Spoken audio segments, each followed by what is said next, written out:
আসসালামু আলাইকুম। আমি সৈয়দ মারুফুজ্জামান আছেন। আজকে তোমাদের সাথে আলোচনা করব অষ্টম শ্রেণীর একটা প্রবন্ধ, সেটা হচ্ছে পড়ে পাওয়া। লিখেছেন বিভূতিভূষণ বন্দ্যোপাধ্যায়। প্রথমে আমরা বিভূতিভূষণ বন্দ্যোপাধ্যায় সম্পর্কে কিছু জানার চেষ্টা করি সংক্ষিপ্ত আকারে। যেমন ধরো, বিভূতিভূষণ বন্দ্যোপাধ্যায় জন্মগ্রহণ করেন মুরারিপুর গ্রাম, 24 পরগনা জেলা, পশ্চিমবঙ্গের 24 পরগনা জেলায়। ওনার মাতুরালয়ে, মানে কি মামার বাড়িতে। তিনি 12ই সেপ্টেম্বর 1854 সালে জন্মগ্রহণ করেন। মূলত তিনি কিন্তু ঔপন্যাসিক শরৎ পরবর্তী বাংলা ঔপন্যাসিকদের মধ্যে সবচেয়ে জনপ্রিয় ছিলেন বিভূতিভূষণ বন্দ্যোপাধ্যায়। তার রচিত সাহিত্যখণ্ড এবং অবিচ্ছিন্ন সত্তায় মূলত প্রকৃতি এবং মানব জীবন ধারণ করেছে। তার ভাষা ছিল মধুর এবং কাব্যধর্মী। তার রচিত ছোট গল্পগুলো হলো মধ্যে যেটা পরিস্ফুট হয় সেটা হলো কি গীতিকবির ব্যক্তিত্ব। তার রচিত উল্লেখযোগ্য উপন্যাসগুলো হচ্ছে পথের পাঁচালী, যেটা শরৎচন্দ্র সত্যজিৎ রায় যেটা সিনেমা করে অস্কার পুরস্কার পেয়েছে, অপরাজিত, এবং আমাদের দেশে নায়িকা ববিতা কিন্তু সেটা নায়িকা ছিলেন।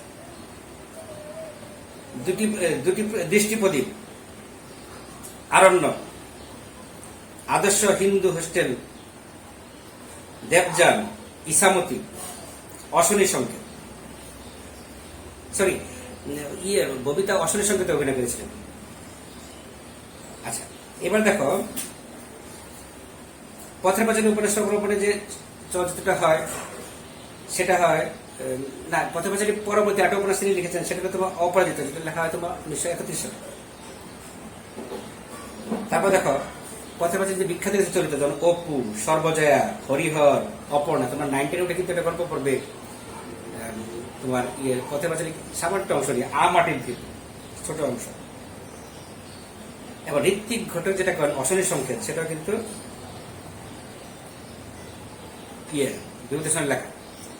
তার যে ছোট গল্পগুলো হচ্ছে মেঘমল্লা, মৌরিফুল, যাত্রাবদল, কিন্নর দল। কেমন? তার রচিত আত্মজীবনী গ্রন্থ হচ্ছে তোমার তৃণাঙ্ক, যেটা প্রকাশিত হয় 1943 সালে। তার পথের পাঁচালী উপন্যাসটি ইংরেজি এবং ফরাসি ভাষায় অনুদিত হয়েছে। তিনি ইসামতি উপন্যাসে কিন্তু রবীন্দ্র পুরস্কার লাভ করেন। তার উপন্যাসে অরণ্যচারী মানুষের জীবন প্রাধান্য পেয়েছে আরণ্যক উপন্যাসে। এবং বিভূতিভূষণ উপন্যাসে কিন্তু মূলত প্রকৃতি এবং দরিদ্র মানুষের জীবন বেশি প্রাধান্য পেয়েছে। এই মহান কবি শিল্পী মারা যান 1 সেপ্টেম্বর 1950 সালে। আমরা এখন ওনার গল্পে চলে যাচ্ছি। পরের গল্পটা কিন্তু মূল বিষয়টা কি, অর্থাৎ লেখক সহ তারা 5-6 বন্ধু যাচ্ছিল আম কুড়াতে, ঝড়ের দিনে আম কুড়াচ্ছে। আসার সময় রাস্তায় ডাবল টিনের বক্স একটা পেল। তো লেখক এবং আরেকজন ছিল বাদল, অন্যরা চলে গেছে। ওরা যখন পেলো, ওরা বলছে কাউকে আমরা বলবো না, এটা ভেঙে যা পাবো আমরা সন্দেশ খাবো ইচ্ছা মতো। কিন্তু লেখক বলে না, এটা ভাঙা অন্যায় হবে, যার বক্স সে হয়তো খুব কষ্ট পাচ্ছে। পরে দেখা গেল তার যে নেতা আছে বিধুকে ডেকে তারা 6 জনের সিদ্ধান্ত নিল এবং 3 জায়গায় আটা দিয়ে লাগিয়ে দিল, গাছের আটা দিয়ে লাগিয়ে দিল, যে একটা বক্স পাওয়া গেছে, যে প্রমাণ দিতে পারবে তাকে দিয়ে দিল।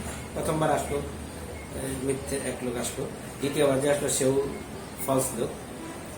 তারপরে একজন লেখক তার ভাইকে নিয়ে পড়ছে, তার বাবা একটা জমিদারি ছিল, ওখানে মূল যে বক্স ছিল সে লোকটা আমাদের পাশে আসলো কাজের সন্ধানে, সাহায্যের সন্ধানে। বাবার সাথে কথা বলে, দেখেন কি বলবো, গত জ্যৈষ্ঠ মাসের আসার সময়, বাজার থেকে আসার সময় এরকম একটা বক্স হারিয়ে গেছে। বক্সে 250 টাকা গহনা ছিল মেয়ের বিয়ের জন্য, আর 50 টাকা পটল বেচার টাকা ছিল। তখন লেখক তো ট্যাপরে যে ইলি করি, তাড়াতাড়ি সে চলে গেছে। এর মধ্যে বলেছে কি রঙের বক্স, সে সঠিক রংটা বলেছে। বাবা বলছে তুমি পড়ো, তুমি এটা দিয়ে খেয়াল করছো। কিন্তু সে ঠিকই দৌড়ে চলে গেছে বন্ধু নেতার কাছে, ওকে নিয়ে আসছে। ওই বন্ধু এসে সবাই এসে আবার একটা কাগজে লিখে ফেরত দিচ্ছে। লোকটাতে মনে হয়েছে এটি কি স্বর্গ পেল মনে হয়, এবং বা আপনাকে দেবতা। এই কিন্তু মূল ঘটনা, যে ছোট বয়সে যে লোকটাকে সামলালো, এটাই হচ্ছে পরিবার গল্পের মূল বক্তব্য। এবং তোমাদের তাই করবে যে কখনোই কিন্তু অন্য দেশের মধ্যে লোভ করতে নেই। কারণ গল্পে আমরা কিছু যদি পড়ি, দেখো কাল বৈশাখের সময়টা আমাদের ছেলেবেলার কথা। বিধু, সিধু, নিতু, তিনু, বাদল এবং আরো অনেকে দুপুরের বিকট গরমের পর নদীর ঘাটে নাইতে গিয়েছি। বেলা বেশি নেই, বিধু আমাদের দলের নেতা, বয়সে বড়। সে হঠাৎ কান খাড়া করে বললে, ওই শোন। আমরা কান খড়ে শুনবার চেষ্টা করলাম, কিন্তু শুনতে বা বুঝতে না পেরে বললাম, কিরে? বিধু আমাদের কথার উত্তর দিলে না। তখনও কান খাড়া করে রয়েছে। হঠাৎ আবার সে বলে উঠল, ওই ওই শোন। আমরাও এবার শুনতে পেয়েছি দূর পশ্চিম আকাশে ক্ষীণ গুড়গুড় মেঘের আওয়াজ। নিধু তাচ্ছিল্যের সঙ্গে বলে, ও কিছু না। বিদ্যুৎ ধমক দিয়ে বলে উঠল, কিছু না মানে? তুই সব বুঝিস কিনা? বৈশাখ মাসে পশ্চিম দিকে ওরকম মেঘ ডাকার মানে তুই কি জানিস? ঝড় উঠবে, এখন জলে নামবো না। কাল বৈশাখী। আমরা সকলে ততক্ষণে বুঝতে পেরেছি ও কি বলছে। কাল বৈশাখী ঝড় মানেই আম কুড়ান। বারুজ্যেদের মাঠের বাগানে চাপাতলির আম এই অঞ্চলে বিখ্যাত। মিষ্টি কি এ সময়ে পাকে। ঝড় উঠলে তার তলায় ভিড়ও তেমনি। যে আগে গিয়ে পৌঁছতে পারে তারই জ্বর। সবাই বললাম, তবে থাক। কিন্তু তখনও রোদ গাছপালা মাথা দিব্যি রয়েছে। আমাদের অনেকের মনে সন্দেহ তখনও দূর হয়নি। ঝড় বৃষ্টির লক্ষণ তো কিছু দেখা যাচ্ছে না, তবে বহু দূরাগত ক্ষীণ মেঘের আওয়াজ শোনা যাচ্ছে। অনেক ক্ষীণ সূত্র ধরে বোকার মতো চাপাতলির তলা যাওয়া কি ঠিক হবে? বিধু আমাদের সকল সংশয় দূর করে দিলে, যেমন সে চিরকাল আমাদের সকল সংশয় দূর করে এসেছে। সে জানিয়ে দিল যে সে নিজে এখন এই চাপাতলি আম তলায় যাচ্ছে। যার ইচ্ছে হবে সে ওর সঙ্গে যেতে পারে। এরপর আর আমাদের সন্দেহ রইল না। আমরা সবাই ওর সঙ্গে চললাম। অল্পক্ষণ পরে প্রমাণ হলো ও আমাদের যে কত বিজ্ঞ। ভীষণ ঝড় উঠল। কালো মেঘের রাশি উড়ে আসতে লাগলো পশ্চিম থেকে। বড় বড় গাছের মাথায় ঝড়ের বেগে লুটিয়ে লুটিয়ে পড়তে লাগলো। ধুলোতে চারদিক অন্ধকার হয়ে গেল। একটু পরেই ঠান্ডা হাওয়া বইল। ফোঁটা ফোঁটা বৃষ্টি পড়তে পড়তে চড়চড় করে ভীষণ বাদলের বর্ষা নাম। বড় বড় আম বাগানের তলাগুলি ততক্ষণে ছেলে মেয়েতে পূর্ণ হয়ে গিয়েছে। আম ঝরছে শিলা বৃষ্টির মতো। প্রত্যেক ছেলের হাতে এক এক বোঝা আম। আমরাও যথেষ্ট আম কুড়ালাম। আমের ভারে নুয়ে পড়লাম এক ইঞ্চ। ভিজতে ভিজতে কেউ অন্য তলায় চলে গেল, কেউ বাড়ি চলে গেল আমের বোঝা নামিয়ে রেখে আসতে। আমি আর বাদল সন্ধ্যের অন্ধকারে নদীর ধারের পথ দিয়ে বাড়ি ফিরছি। পথে কেউ কোথাও নেই। ছোট বড় ডাল ভাঙা পরে পথ ঢেকে গিয়েছে। পাকা নোনা গাছের ডাল কোথা থেকে উড়ে এসে পড়েছে। কাঁটাওয়ালা সাই বাবলার ডালে পথ ভর্তি। কাঁটা ফুটবার ভয়ে আমরা ডিঙিয়ে পথ চলছি আর অন্ধকারের মধ্যে। এমন সময় বাদল কি একটা পায়ে বেঁধে হোঁচট খেয়ে পড়ে গেল। আমায় বললে, দেখ তো রে জিনিসটা কি। আমি হাতে তুলে দেখলাম একটা টিনের বাক্স, চাবি বন্ধ। এ ধরনের টিনের বাক্সকে পাড়াগাঁ অঞ্চলে বলে ডাবল টিনের ক্যাশ বাক্স। টাকা করি রাখে পাড়াগাঁয়ে, এই আমরা জানি। বাদল হঠাৎ বড় উত্তেজিত হয়ে পড়ল। বললে, দেখি জিনিসটা। দেখতো জিনিস চিনি। দেখতো চিনিস? এখন লেখক বলছে চিনি, ডবল টিনের ক্যাশ বাক্স। টাকা করি থাকে, তাও জানি। এখন কি করবি? সোনার গহনাও থাকতে পারে। ভারী দেখেছিস কেমন? তা তো থাকেই, টাকা গহনা আছেই এতে। টিনের ক্যাশ বাক্স হাতে আমরা দুজনে সেই অন্ধকারে তেঁতুল তলায় বসে পড়লাম। দুজনে এখন কি করা যায় তা ঠিক করতে হবে এখানে বসে।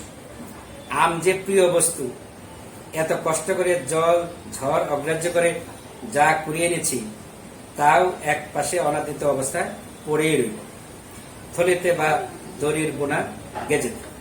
বাদল বললে, কেউ জানে না যে আমরা পেয়েছি। তা তো বটেই, কে জানবে আর। এখন কি করা যায় বল? বাক্স তো তালা বন্ধ। এখনই ইট নিয়ে ভাঙি যদি বলিস তো। ও না জানি কত কি আছে এর মধ্যে। এটা বাদল বলছে লেখককে। তুই আর আমি দুজনে নেব, আর কেউ না। খুব সন্দেশ খাব। বাচ্চাদের বয়সে যেটা সাধারণত করে। ঝড়ের ঝাপটা আবার এলো। আমরা তেঁতুল গাছের গুড়ে আড়ালে গিয়ে আশ্রয় নিলাম। তেঁতুল গাছে ভূত আছে সবাই জানে, কিন্তু ভূতের ভয় আমাদের মন থেকে চলে গিয়েছে। অন্যদিনে আমাদের দুজনের সাধ্য ছিল না এ সময় এ গাছতলায় বসে থাকি। ওই যে লোক, কিছুটা লোক তো ভিতরে ঢুকেছিল প্রথমে।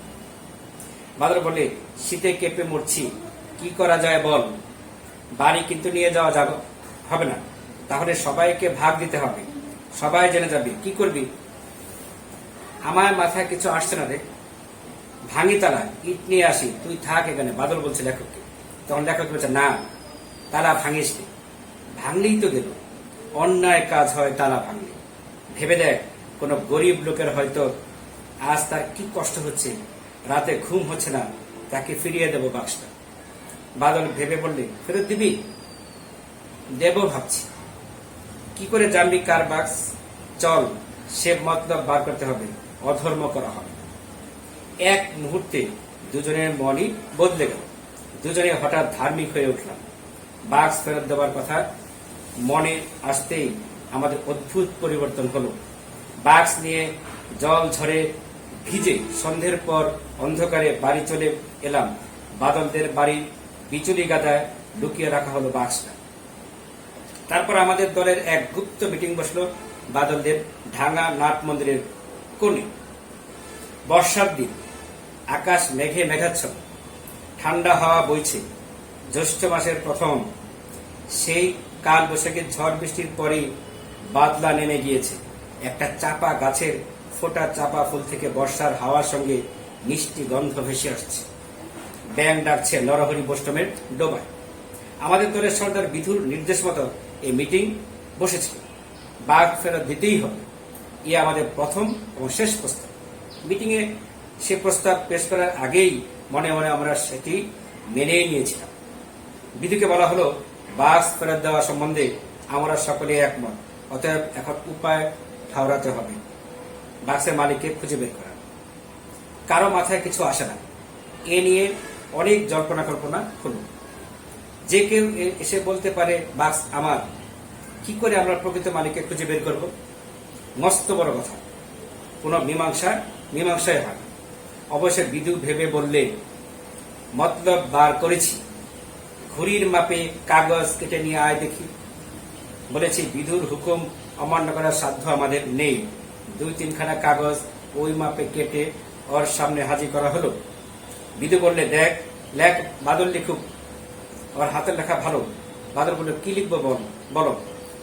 লেখ বড় বড় করে, বড় হাতের লেখার মতো, বুঝলি? আমি বলে দিচ্ছি। বিধু বলে দিচ্ছি, বলো। আমরা একটা বাস কুড়িয়ে পেয়েছি, যার বাক্স তিনি রায় বাড়িতে, মানে বিভূতিভূষণদের বাড়িতে। খোঁজ করুন। ইতি বিধু, সিধু, নিতু, তিনু।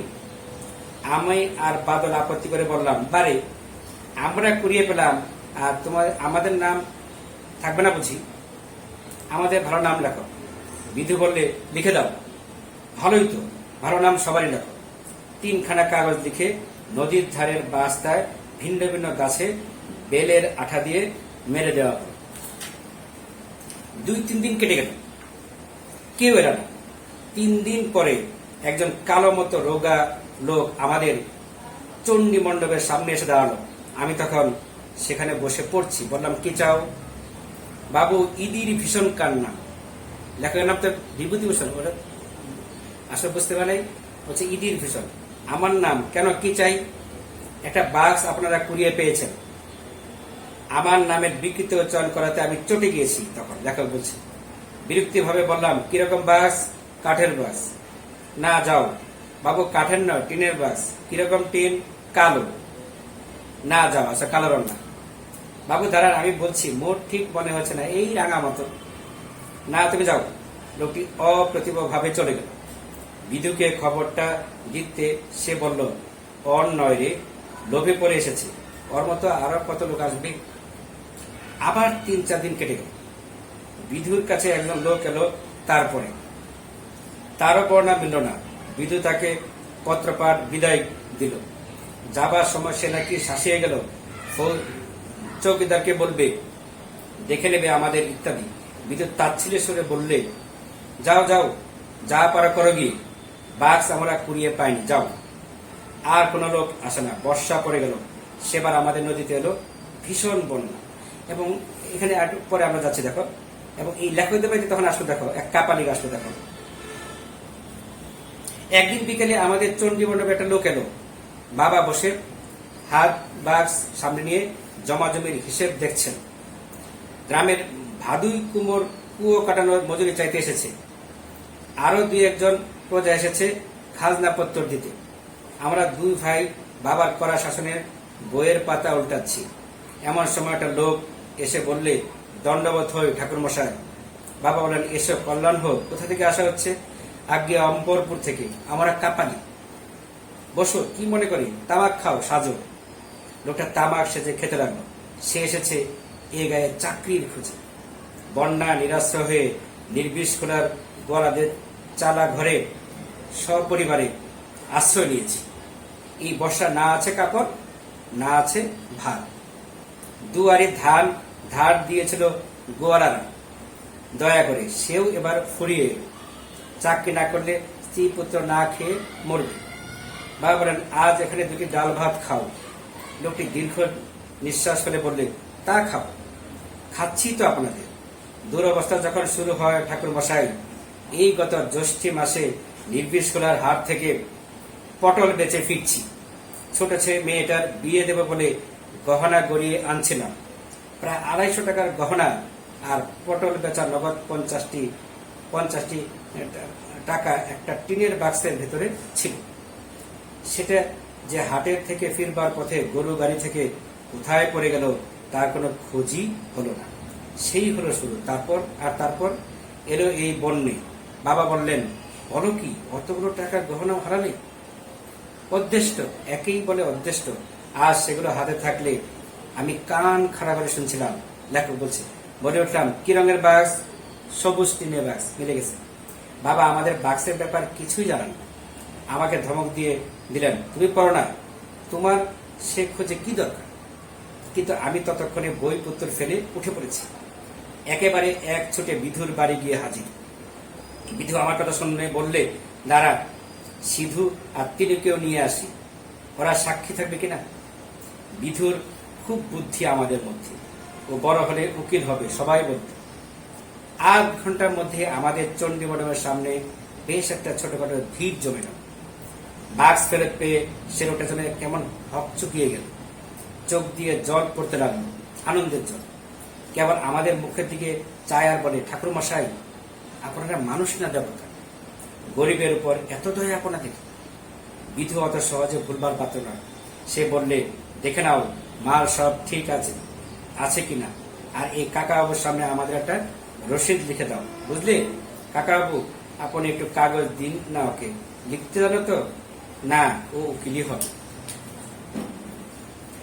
আমার বাবা এমন অবাক হয়ে গেলেন ব্যাপার দেখে যে তার মুখ দিয়ে একটি কথাও বেরো। তাহলে দেখো, এই গল্পের মূল বক্তব্যটা কি, যে সততা, তোমার ভিতরে সততা থাকতে হবে এবং লোভ জিনিসটা অবশ্যই পরিহার করতে হবে, তাই না? এবং তোমার ভিতরে কর্তব্য এবং নৈতিকতা, এই বোধটা জাগ্রত হতে হবে। কেমন? তো অনেক ধন্যবাদ। ভালো থাকবে, সুস্থ থাকবে, এবং অবশ্যই বাইরে বেরিয়ে শারীরিক দূরত্ব বজায় রাখবে। মাস্ক এবং হ্যান্ড স্যানিটাইজার বের হবে। অসংখ্য ধন্যবাদ।